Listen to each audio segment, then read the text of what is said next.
qu'est-ce que vous pensez de l'amour? L'amour d'une femme? C'est une chose très banale pour tout le monde. Ouais. Tout le monde aime une femme. Parce que moi, je crois que l'amour d'une femme, c'est un piège.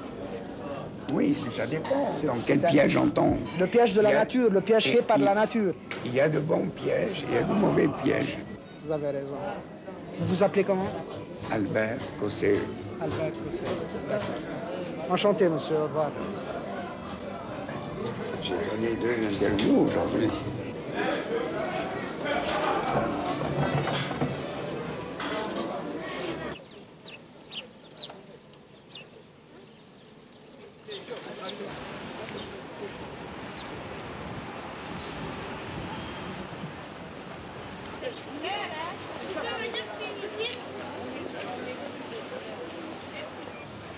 J'ai vécu à Paris plus que je n'ai vécu dans mon pays.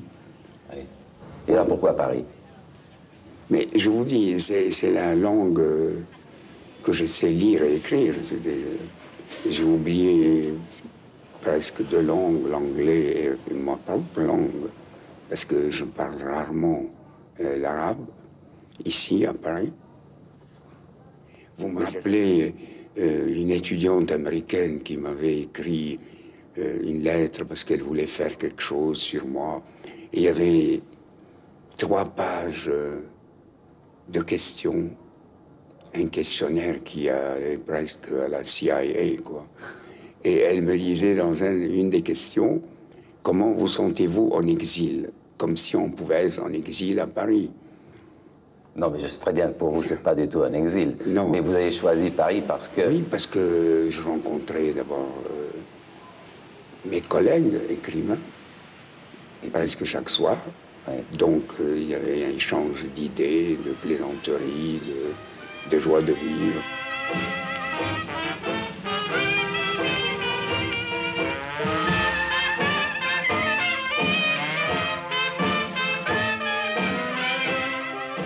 C'était tout ce que vous pouvez imaginer depuis Sartre, Camus, Vaillant. Parce que ce qu'il faut dire, c'est tout ça, c'était chaque soir à Saint-Germain-des-Prés. Oui.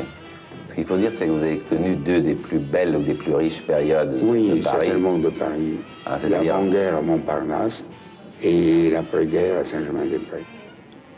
Et alors ça, c'est des souvenirs fantastiques, parce qu'aujourd'hui, ça Oui, n'existe plus. je peux mourir tranquille.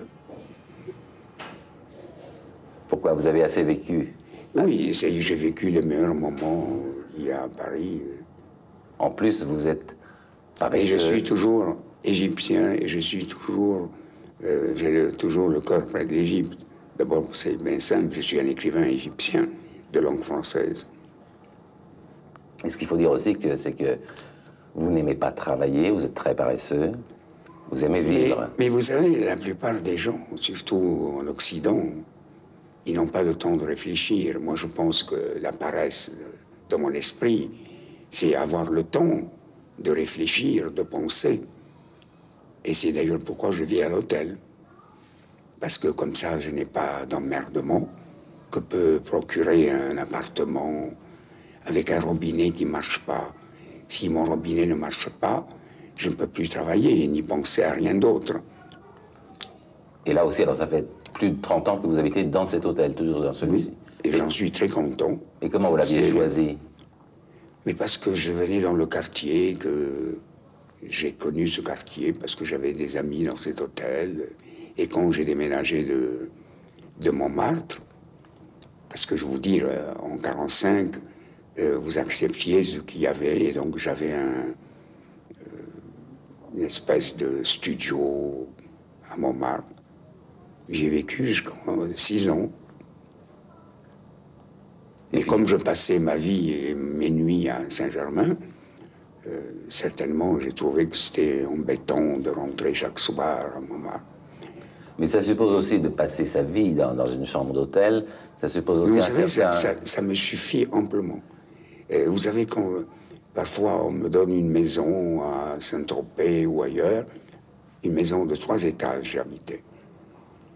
J'ai oublié mon mouchoir au 3e étage, je devais remonter 3 étages, tandis que là, je n'ai qu'à Tendre le bras. tendre le bras et j'ai ce qu'il me faut.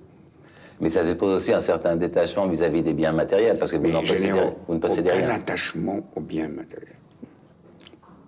Je ne possède rien, j'aurais pu posséder des tableaux, parce que j'ai connu des grands peintres. Je n'ai rien. Je peux repartir en Égypte avec une valise de vêtements. Et ces peintres que vous avez connus à l'époque n'étaient pas forcément encore cotés? Et si, ils étaient cotés. Ils étaient déjà cotés. Écoutez, j'étais ami de Giacometti.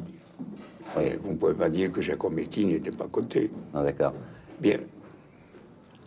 Mais quand vous voyez la valeur... Mais je disais à Giacometti que je ne peux pas avoir quelque chose de lui parce que je la vendrai. Quelqu'un qui a besoin d'argent ne peut pas conserver des richesses chez lui. C'est pas possible. Je suis contre l'épargne, donc je ne peux pas... Même si j'avais des dents en or, je les aurais vendues. Je me sens toujours très bien, les mains dans les poches, même si je n'ai pas un sou. Je me suis toujours senti un fils de roi. Mais tous les Égyptiens se sentent un peu fils de roi. Et puis alors à Paris, c'était surtout la vie nocturne. Hein? Oui, il y avait une vie nocturne, mais non, il y a une vie nocturne, je ne la connais pas.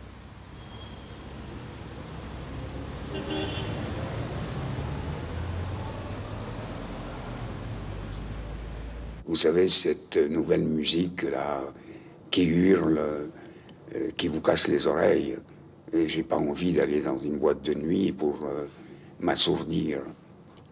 Donc je ne mets plus les pieds dans les boîtes de nuit.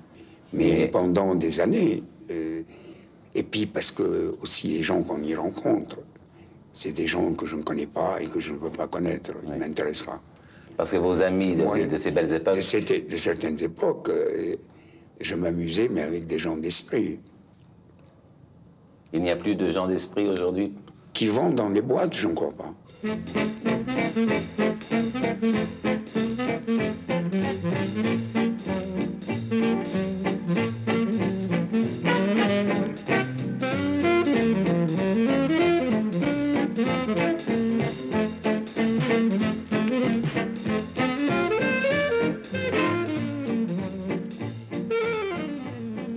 Et vos amis, beaucoup ont disparu? Oui, ou sont morts? beaucoup, ou ils sont morts, ou ils ont quitté Paris. Mais vous savez, ils habitent peut-être à la campagne ou ailleurs, et moi je n'aime pas la campagne. Je ne peux pas critiquer les arbres. J'aime critiquer les êtres humains. Et vous ne vous en J'ai privez? besoin de voir, je suis un homme du macadam. Et vous ne vous en privez pas de les critiquer, d'ailleurs? Non.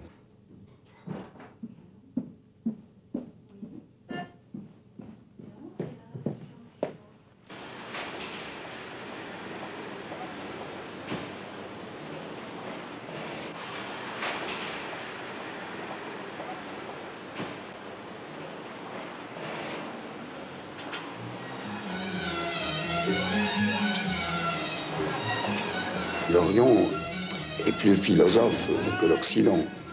Le moindre va-nu-pied vous dira des choses extraordinaires sur la vie, sur le monde, et qui est assis par terre.